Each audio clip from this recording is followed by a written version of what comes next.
wasn't quite 2 years ago that I was drilling holes in a Lamborghini to fix it. It's making noise. It's changing gears. Now.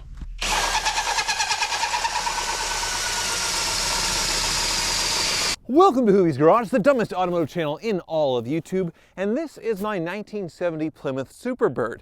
It is a real Superbird, hence the reinforcements for this big wing here, and it is actually a Hemi Superbird, but because it was raced and then wrecked T-boned in the 70s, it's listed in the Superbird registry as a partial rebody, and that's why I was able to get it so cheap. But I also got it cheap because, well, there were a lot of issues, a lot of undisclosed issues, so when it showed up, I was quite shocked and disappointed, even though it is in great condition. But the final lingering issue is overheating, and I'm told maybe a dyno tune will fix it. So that's what we're doing today. This car does not have the original 426 Hemi, even though it's a Hemi Superbird. It now has a big 528, performance racing Hemi, and so it should put out a lot of power. We'll find that out as well. But it is freezing cold, and this wing, well, it's cold as well. Let's go. So normally when you resto mod a car like this, you're doing it to make it more livable, faster. But in this case, well, it is faster. It's not more livable, most certainly. And well, the issues it had with the mods were numerous. So let's get started. Anyway, let's get started here. Come on, you can start. There we go. So it showed up with a coilover suspension conversion. These are normally torsion bars from the factory back in 1970. That was pretty ruined. It had a different stance when it was built, and then the previous owner wanted to make it look more, the turning radius is terrible, I'm in my neighbor's lawn. They wanted to make it look more normal, but then the shocks were maxed out, so you had no suspension whatsoever, it just bounced around. It had some leaks, which weren't a big deal.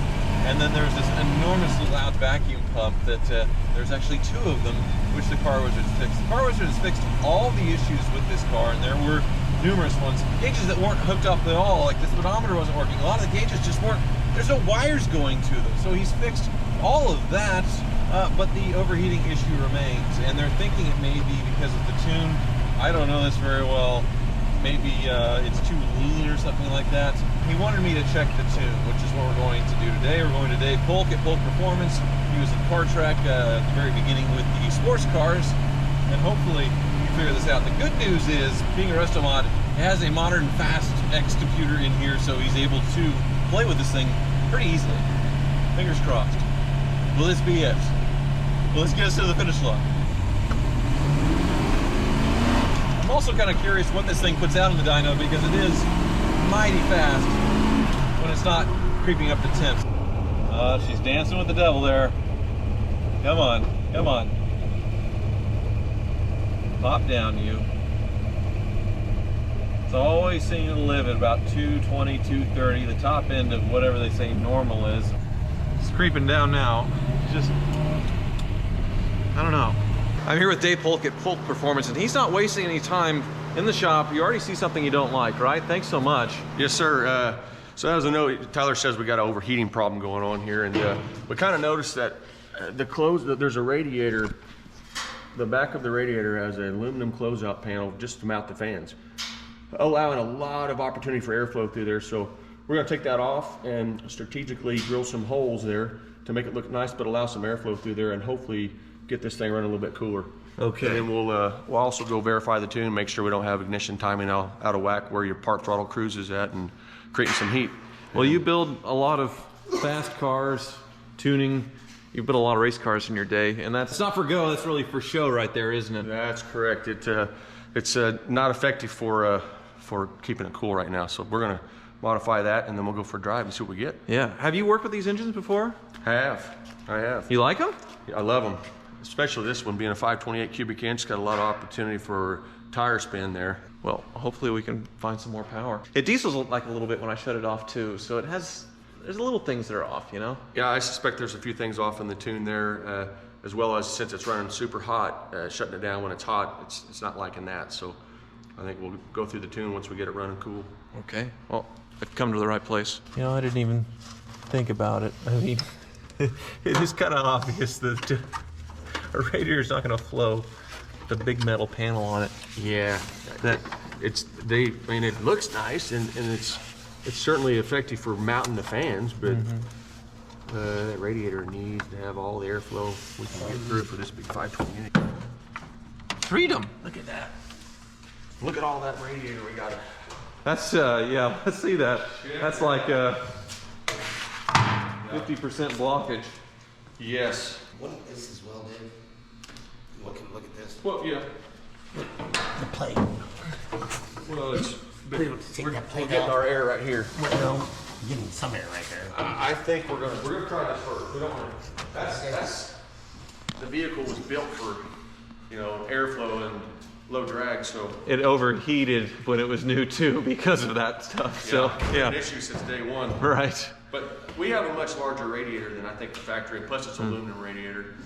So I think we'll start here and see what this gets us. It wasn't quite 2 years ago that I was drilling holes in a Lamborghini to fix it now.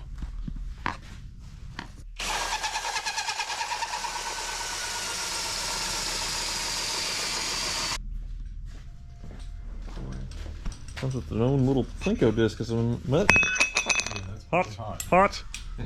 It's funny how holes just seem to follow me in life, but if this works, along with a little tweak on the tune, oh, I'll be a happy man. And I have a new currency here. We have a Superberd coin. So, the first 5 people to buy a Superberd shirt, I'll have a signed Superberd coin for you, I guess. Well, that's gorgeous. But there may be some room to do, like what you were talking about, a box to make it go out a little bit, an inch, so the air can actually flow. It's very close on the fan on that side, but you were saying we could move it lower, right? Correct. Move this right hand one down low and the driver's side up, and then they're kind of offset. That way we get all the cores getting some airflow through them from the fans, and then just make a whole new bracket to where we're not reducing the airflow. There's several opportunities to even improve what we've done here so far, but it's going to make the bracket holding the fans pretty chintzy. Well, fingers crossed there, but now we spent the better part of an hour just trying to find the port to be able to plug in your computer and tune this thing.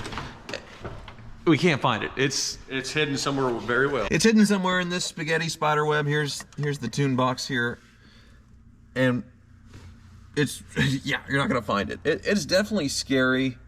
You were able to take this apart, and you got the model number off the back to where you can get some help maybe from Fast, but it was also put in 2007, or that's when it was purchased, so it's pretty darn old. The other option is just to send it to somebody and start over with the wiring, which, man, it's ugly. It's agreed. I think there's a lot of wiring here that could become intermittent on us real quick and cause a lot of issues. Well, should we take it for a spin though, see if there's any improvement? I know it needs a tune, but maybe it's not getting hot. Yeah, I'm hoping that we've increased the airflow enough to where it's at least going to be better than we were, and then see what we get. Every part of this car has been like this.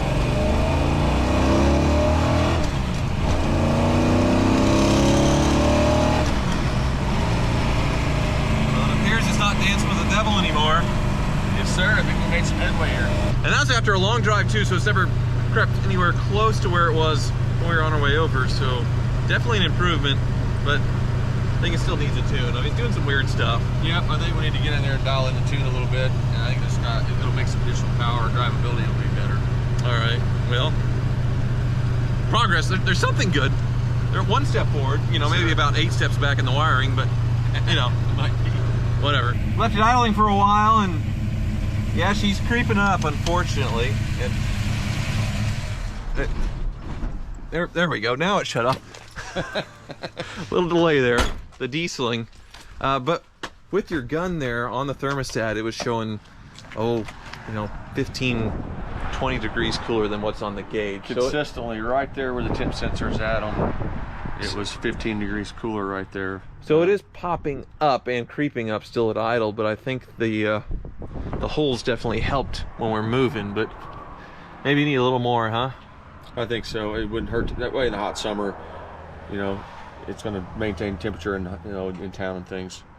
So, and then we may have some opportunities to cool down some with the tune as well. Okay. We may have the timing real far retarded at idle or something, and it add some extra heat that we don't need. And So we'll see what we can do in there as well.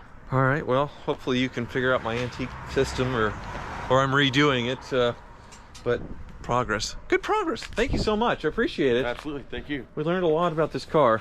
It's a blast. Quite a bit of bad, but yeah, it's bad in a good way and bad in a bad way. Yeah. It's got a lot of bad going on. It's got lots of torque and power. That 528 something else.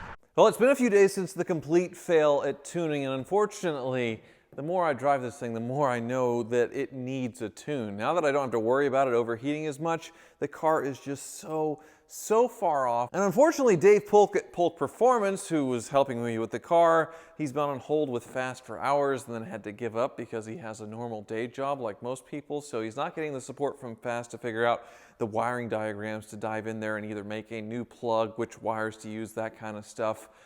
So I may end up having to redo and rewire this car because we can't tune it because of the old box. So if you work for Fast or know somebody that works at Fast and you want to help us, please reach out. Otherwise, we're just going to have to put something else in here. But I think the theme of this car is all show and no go. It was built over 10 years ago with a lot of things just not done right. But on the surface, it looks really, really good. It has a beautiful body, a beautiful restored, nice paint car of a real Hemi Superbird that was resto-modded, which is a weird decision. But then the execution of it, as far as the wiring, as far as all the finishing, well, it was just kind of slapped together. The coilover suspension, kind of just slapped together. Something really cool to do on a resto mod, but this one, well, it wasn't done very well or done right, which we've sort of worked through on that. So then this car passes through the hands of several owners that don't sort through the issues, either because number one, they just don't drive the car, they just want to look at it, it looks pretty,